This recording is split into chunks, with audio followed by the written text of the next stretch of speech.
10 women are being honored for their volunteer work. Women of Achievement, next on City Corner.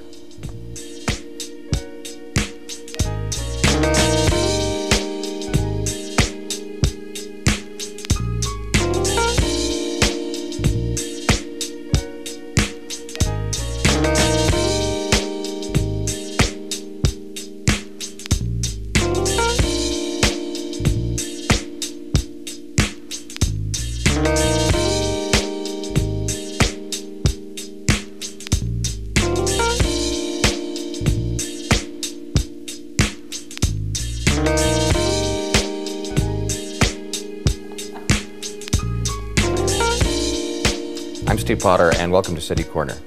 10 women are being honored for their volunteer service. In fact, we're going to meet two of them a little later in the program. But right now, representing the Women of Achievement organization, please welcome Gwendolyn Packnett and Susie Nall. Hi, welcome to you both. Thank you. Well, Susie, good to see you again. You were here a year ago. Yes. When we talked about this, because this is something that the organization Women of Achievement has been doing for, do I have it right, 60 years? Yes. This is a really significant year for us, Steve. 60 years of celebrating volunteerism by women in the St. Louis region.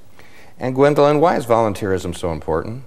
Volunteerism is vital to any community. The benefits are both economic, they are immeasurable in terms of what it brings to a community. It bridges communities, it connects relationships, and it's been estimated that over $3 billion in service has been contributed through volunteerism in Missouri alone. You know, you talk about what volunteerism does for the community, which is true, and that's why people do it, but it also does something for yourself, don't you think? Absolutely. Sure. I think a lot of people, and I think both Gwendolyn and I would agree, that it's giving, it keeps coming back to us. So tell me about, you end up with 10 women out of a pool of I don't know how big, you tell me, and how are these women chosen? These women are chosen by friends, by peers, by people that notice they leave an indelible mark because they do it with passion and compassion, and they do it from their hearts. And so friends, family members, co-workers nominate them. And they can do it one of two ways. They can go online and nominate them, or they can fill out a form and nominate these incredible women. Go ahead, Susie. I think what's important for our viewers to know, Steve, is these 10 women, it's very competitive, and we think a very, very fair selective process, is that these women are honored for their volunteerism outside of their professional paid work. Absolutely. In addition to giving hours and hours of work in corporate America and other places, non-for-profits, these are women that feel they aren't fully themselves until they give fully of themselves through volunteerism. I'm assuming you both are past honorees yourselves. So we are. Could you give me a little mini bio, Susie? I'll start with you, just about what your volunteerism or what your career was. Well, my emphasis is early childhood education, that is program development, and we now know, Steve, that an investment in early childhood is an investment in a community. So I was involved in teacher education as well as volunteer efforts related to young children. Gwendolyn? My area is and was, I was recognized for youth enrichment.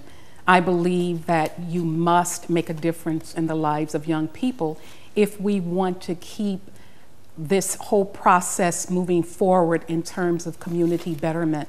And so my areas were both cultural enrichment, very involved with the symphony, very involved at that particular time with the History Museum and others, and worked with city kids in the St. Louis public school system. All right, coming up on May 5th, these 10 women are going to be recognized at the annual luncheon that you do every year. Yes. But we're going to mention each one right now. We have a picture of each, and you can give us a little biographical detail. So why don't we run down the Women of Achievement for 2015? Betsy Douglas is a true dedicated volunteer, and Betsy has given her time and energy to areas such as the Scholarship Foundation of St. Louis, Caring Counseling, and Washington University. I'll go to the next one. Carol Bartle will be recognized for community betterment. Carol has been involved in volunteerism by way of service and leadership for 30+ years. She has lent some of her talent to the American Cancer Society, as well the American Heart Association. Carol Loeb is being recognized as a woman of achievement in the area of educational philanthropy. Her civic endeavors have involved STEM, and she's been a selfless contributor to education at all levels, more specifically Washington University's medical school and middle and high school mathematics and science curriculum. Dr. Hyatt, in addition to being an incredibly busy and dedicated doctor, Dr. Hyatt has aided in the interfaith community for over 13 years. She has been a bridge builder in that she has connected the Muslim community to other communities of faith, and she has produced seminars, panel discussions that has connected various entities in our community. Lee Etta Hoskins is being recognized in the area of youth enrichment. She's been an advisor for years for Top Teens of America, and she's encouraged youth under her leadership to have high academic scholarship and to develop leadership skills. Lisi Bernstein will be recognized in the area of social justice. 25+ years as an advocate and extensive work as a civic volunteer. Her areas of interest and her service provided have been access to health care. She's been interested in promoting and doing volunteer service in public education, as well as civil human rights, employment and sustainable wages, and much, much more. Now we have Maxine Clark, and Maxine is being honored and recognized in the area of educational leadership. She, as we probably know, is the former CEO of Build-A-Bear. However, Maxine has given countless volunteer hours to improving urban education and to support and mentoring female and minority entrepreneurs. She sits on numerous boards. Next, we have Sherry Sherman. And Sherry is being recognized in the area of humanitarian concerns. She has devoted the last 30+ years to making a difference in St. Louis, making this a better place. One of her areas of passion and volunteerism is the Missouri Children's Burn Camp, where she has chaired a number of fundraisers, and she has served as the vice president for the Burn Recovered Support Group. I think we have two more. We have Pamela Talley, and she's being recognized in the area of community advocacy. Pamela has spent countless hours aiding the residents of North St. Louis in numerous positive ways. She serves as a strong advocate for rebuilding a community that stabilizes and revitalizes families and businesses. And we have finally the very energetic and vivacious Sarah Burke. She will be recognized for her service in cultural enrichment. She's a strong advocate of the arts, and to meet her, to know her, is really to love her. Her volunteerism is far-reaching, and she makes certain that the arts is inclusive of all communities and has provided opportunities as a result for people who might not have otherwise had opportunities in the arts. And coming up a little bit later in the program, we're going to talk to Sarah and Pamela, whose image we just saw. They're here with us, and we're going to talk to them later. So all these ladies are going to be honored at this luncheon. What happens at the luncheon? What do you have planned? Oh, the luncheon is one of the loveliest events, Steve, in the calendar, St. Louis calendar. It's very, very inspirational. So we meet at the Ritz-Carlton at 11:45 on May 5th, and everybody who attends gets to know and meets each of the 10 honorees through a short video clip. And there's wonderful food, and it's just very inspirational. You know, I was thinking when we were going through and looking at their names, it occurred to me, you know, Maxine Clark jumped out at me because, you know, she's very high profile with Build-A-Bear and all that. But most of these volunteer women are not people the average person would know. That could very well be, and that is one of the many great things about our community, that we have people that do the work because they do it from their hearts. They are committed not only to this region, but they want to use their gifts and talents to make an impact on this region. And so this luncheon is another way to recognize people and say to this community, here's someone you need to know, not because they want you to know, but because they deserve to be recognized for the work that they have done in this community. I really admire volunteers. You know, I don't volunteer very much for things, and I feel bad about that. So I really admire people that do, because these women, all the women that we've looked at today, they have busy careers, jobs, maybe families too. There are only so many hours in a day. So, yes. I mean, volunteering, it can be a sacrifice. All the more we're very glad as we celebrate this 60th anniversary that in 1955, the St. Louis Globe-Democrat newspaper was visionary, and they created a program to recognize and award people, in this case women, for volunteerism. And it later became known as Women of Achievement. So we're excited to have this day set aside. Think how the dynamics have changed in 60 years for women. 60 years ago, there were women with careers, but not as many back in the old days. Lots of times that's all women could do, probably, would be to volunteer. And today they can be executives or anything they want to be and volunteer on top of that. So the dynamics have sort of changed. That's an interesting point, Steve, because I think that accentuates all the more the importance of volunteerism in, say, the last 15 or 20 years, because women have had careers, but they've also been so committed to bettering our community through volunteering. Before we take our break, Gwendolyn, back to something you said. I think you made some kind of remark about how volunteering positively impacts the economy. Yes. Those might not have been the words you used, but... Yes. In terms of service, if you really add it up in terms of dollars, the contribution made through volunteerism, there is an estimated amount of $3 billion in service to the state of Missouri alone. And that comes through women like the ones we will recognize on May 5th, and so many that have come in the 60 years and more. So we're excited that people will give not only of their time, their talent, but really it's a resource for our community. One final thing before we go to the break and meet two of the Women of Achievement from 2015. What do you think is the first question I should ask them? Why do you volunteer? I would suggest you ask them about the impact of their volunteerism. Those will be my first two questions. Yes. Thank you so much. Gwendolyn and Susie, thanks for being here. Have a wonderful time at the luncheon, and we'll have some information come up. So if people want to attend, they can certainly look into tickets and things, right? Absolutely. They can go to the website, or they can call 314-421-2005. And either way, they will receive the information. It's always a sellout, and so I'm hopeful that people will call soon if they haven't already. Thank you both for being here. Thank you, Steve. All right, we'll be back and we'll meet two of the Women of Achievement for 2015 right after this.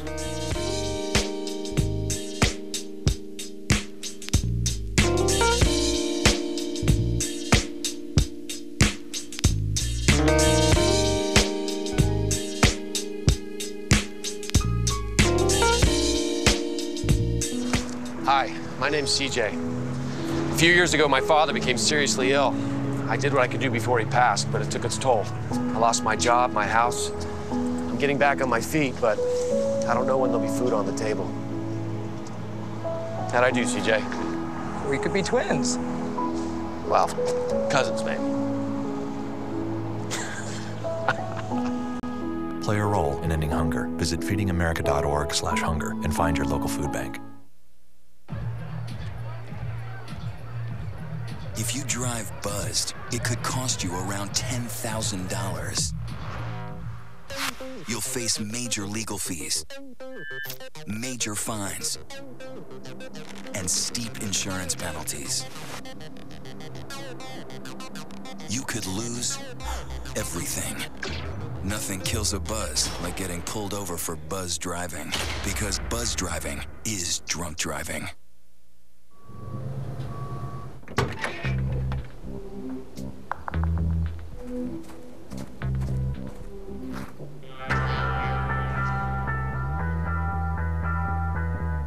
When you throw away money on wasted electricity, you're throwing away everything you could have bought with it. Saving energy saves you money. Learn more at EnergySavers.gov. G-morning, sunshine. Wakey, wakey. Text me. Are your parents home later? We can hang. LUV, love you. JK. Holla back. Holla back. Holla back. Are you with your friends? That's lame. We're in a huge fight right now. XO. What'd you dream about? Something I did? Are you on your way to the mall? I'm lonely. Nude pics. Send me some. Text me.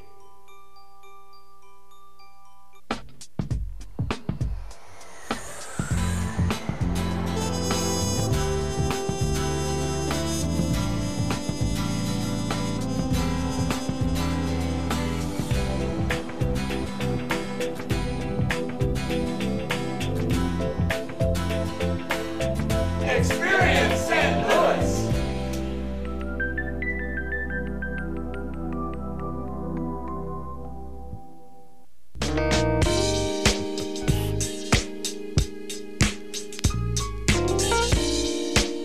I'm Steve Potter, and welcome back to City Corner.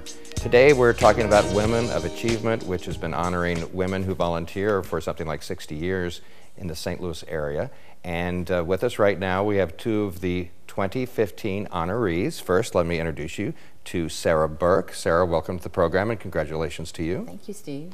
And also here, Pamela Talley. Pamela, hi, congratulations. Hi. Thank you very much. You know, when I was talking to Gwendolyn and Susie in the first part of the program, I asked them maybe what should be the first question I should ask you, being honored as a woman of achievement. And one of the questions was, why volunteer? So, Sarah, let me start with you. Why volunteer?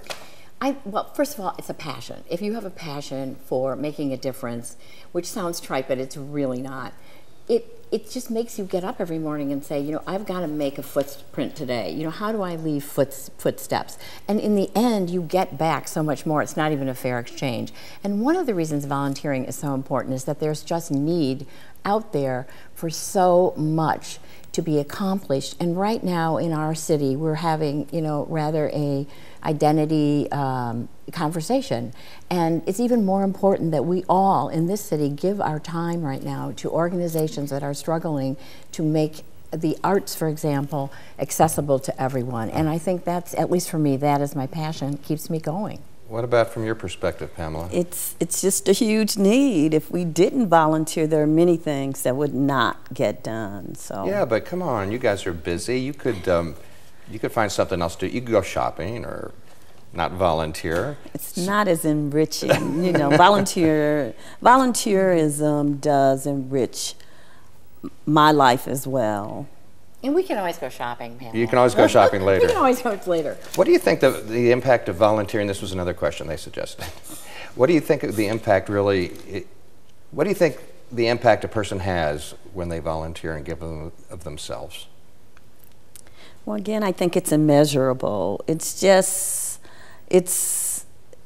I get back probably so much more than I give. And I know I give a lot and believe that I help to enrich other people's lives, but it absolutely enriches my life so much more. And I think the impact is also leaving an example for younger people to mentor and to do this kind of work themselves, so that if we're able to show that we're making a difference and that it's fun. I mean, and people don't tell you it's fun to volunteer. It can be exhausting and then you go shopping. But I mean, it is fun, and you can't get fired. You know, the really great thing is when you volunteer, who's going to fire you? Really. So that's a plus. Let's talk about each of your own personal stories a little bit. Pamela, you have a background as a nurse, yes, right? I'm a nurse. When did volunteering become part of who you are? As long as I can remember, as a young person. Really? My mother was very active in PTA when I was growing up, and it was just kind of understood that's something that all of the kids, we all do some volunteerism. Really? So it's something your parents or your mom in particular impressed on you? Right, being of service in the community, yes. What about you? What was the question? I was so interested in Pamela's answer. I just met Pamela. The one great thing about this organization is the enrichment you receive from meeting these other extraordinary women, and it just makes you feel like a slacker. Now you want to feel like, oh, now I have to do even more. It's so inspiring. So I was just so engrossed in Pamela's answer that I forgot what the question was. Yeah, my question is when volunteering started for you. Were you like Pamela? Evidently it started when she was a kid. Right. For me personally, it started and it's continued by being involved with Miss Dunham, Catherine Dunham. Well, you have a background in dance. Yes, I'm a dancer, and I had the privilege of going to East St. Louis in the 70s and knocking on Miss Dunham's door and asking her if I could learn her technique. And you're a gutsy little girl. I was a very gutsy girl. I mean, I had gas stations go, oh, she's going to East St. Louis, fill up the tank, look at the tires. I'm like, wait, I'm just going to dance. Really, don't panic. So it was so wonderful, and I felt it was so welcoming. And it was a very challenging, environment, but I will tell you that I received so much enrichment. And what was really stunning for me personally was to dance with people who couldn't eat or sleep where they performed. And I can hardly ever talk about it because it informed my life. And from that moment on, I thought, no matter what I do, that is my clarion call. That is what's going to drive me. So even though I open a dance studio, we honor it with a Dunham class for the last 30 years. So for me, that experience was completely life-changing. Yeah, you run a dance studio in the Central West End, That's is it now? correct, that's and correct. You have for a while. Since 1981. Oh, it tells you how old I am, but no, that's okay. I won't do the math. Let's take that out. No. What about your background as a nurse practitioner? Have you worked a lot of different places? Have you worked in hospitals? What's been the nature of your work? I've worked a little in hospitals, but clinics, and a lot in the community. I just have a passion with taking care of people where they live. Speaking about where they live, you live in an area called Lewis Place. I'm not sure exactly where that is, but I know it's an old area somewhere in St. Louis. It's an old area. It's in North City, just north of Delmar. That Delmar divide is our southern dividing line. And so volunteerism is just so necessary in any community where there's been so little investment by government and private industry. So if we didn't have a core of volunteers in community, our community would be more hellish. How long have you been there? Did you grow up in that neighborhood? I've been there. I did not, but I have a relative who lived in the neighborhood, and so I've known the neighborhood for 50 years at least, or 60 years when she moved in, and but I've lived in the neighborhood 30 plus years, and just love my neighbors is a large part of why I do what I do. And it was actually a couple of my neighbors that nominated me for this wonderful award. So I'm very humbled to think that just, my next door neighbor who has no access to computer but saw it in the paper, this nominate a woman of achievement. They did it the old-fashioned way. Right. Well, it's nice to be appreciated for what you do, to have somebody notice what you do. Exactly. And Sarah, you talk a little bit about, you serve on a couple of boards like the Regional Arts Commission, and there's more than that though. Right, well the Regional Arts Commission is a mayoral appointment, so it's a real thrill to be involved in giving away all this money to great groups. But the one thing I'm really proud of, excuse me, this year, is we saw a need after Ferguson to make RAC open to all the arts and to let people come and just talk about how hurt they were. It was just an extraordinary group of sessions. And from that, I'm the chairman of the Cultural Initiatives Committee, and from that, we met with Joe McGuire immediately and said, our executive director, and said, we have to do something, we have to do it now, we have to do it quickly. So what we did was, as our committee, we authorized $75,000 to be put into a fund called the Community Social Impact Fund. And I cannot tell you, we received so many applications, and we are in the process of funding extraordinary work. One of which is Dancers Step Up, which is a response to Ferguson. You know, you talk about Ferguson. That's so interesting how the arts has responded to how the arts has responded to Ferguson. Cecilia Nadal is doing a play with Lee Patton Childs about it. There have been visual artists that have done things. So people are responding in their own ways to it. So exactly, and at the Regional Arts Commission, we were just overwhelmed, and we have now made it a permanent grant, and we're funding it to the tune of $200,000. So we're very proud of that. Pam, a little more talk about your work. I think it's all in the Lewis area. I know you worked on a community garden project. You're involved in a summer camp program. Would you talk a little bit about those? Do a lot with young people in our community because, if it wasn't for the community, it wouldn't be a lot for kids to do. So in 2009, we organized a homework and tutoring program for kids after school. So 3 days a week since 2009, we have been tutoring and helping with homework. And the last 4 summers, we have done some kind of summer day camp. We actually started the first 2 years. It was a half-day summer day camp. And the last 2 years have been a full-day summer day camp for 40 to 50 kids from the neighborhood, all kids who can walk to the camp and do a variety of things. Now, I want you to be honest with me, both of you. Volunteering is great. You've done it for a long time. Were there ever times where you thought, oh, I don't know if what I'm doing matters? I've never thought that. I've never thought that. I've thought, well, it would be nice to be able to get paid doing some of this very hard trench work. And but I've never one time working with young people or even the elders. I also work some with grandparents who are raising grandchildren. I've never one time questioned whether I was having an impact or making a difference. What about you, Sarah? Did you ever think it was for naught? You know, that's a really good question.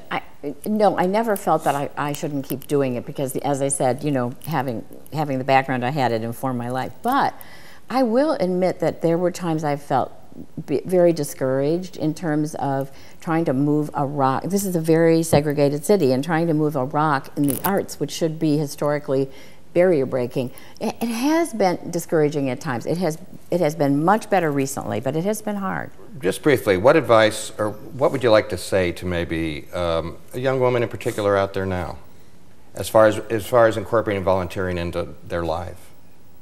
Well, I have these young women who are getting Katherine Dunham fellowships, which I named after Katherine Dunham, and we fund them at RAC. And I tell each and every one of them, you will get this only if you promise to walk in the steps of all of the great women before you who have mentored, because mentoring is something you do not need money for. It's free.